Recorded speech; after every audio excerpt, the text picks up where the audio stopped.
Que savons-nous de la dissolution du gouvernement de la transition en Guinée? Ce lundi 19 février, le général Mamadi Doumbouya a dissous le gouvernement de la transition en Guinée. Une décision accompagnée d'une série de mesures qui suscitent de nombreuses interrogations. Le décret de dissolution signé par le général Mamadi Doumbouya a été lu à la télévision nationale par le général Amara Camara, par ailleurs secrétaire général à la présidence de la République. En attendant le nouveau gouvernement, ce sont les directeurs de cabinet et les secrétaires généraux qui sont désormais chargés d'expédier les affaires courantes. Après la lecture du décret de dissolution par le ministre secrétaire général à la présidence de la République à la télévision nationale, un communiqué du Comité national du Rassemblement pour le développement, CNRD, a annoncé les mesures conservatoires qui s'attachent à cette dissolution. Les autorités guinéennes n'ont pour le moment fourni aucune explication sur les raisons de cette dissolution, encore moins les mesures qui les accompagnent.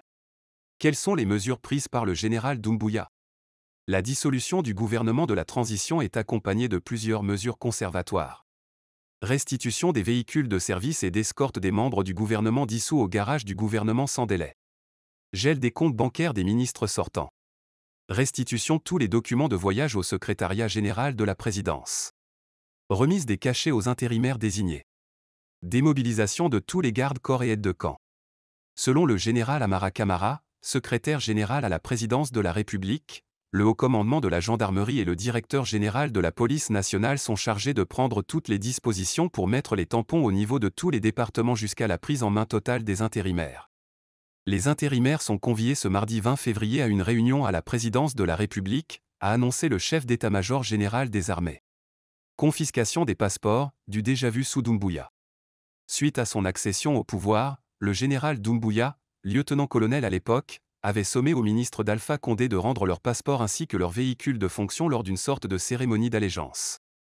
Même s'il avait, à l'époque, promis de ne pas mener une chasse aux sorcières, plusieurs personnalités du régime déchu sont poursuivies pour des faits présumés de corruption et d'enrichissement illicite. Ibrahima Kassori Fofana, dernier premier ministre d'Alpha Condé et qui fait partie des dignitaires écroués pour des faits de détournement de deniers publics, n'a toujours pas été jugé. La Cour de justice de la Communauté des États de l'Afrique de l'Ouest avait d'ailleurs ordonné sa libération dans un délai de 3 mois. Une décision qui tarde toujours à être exécutée.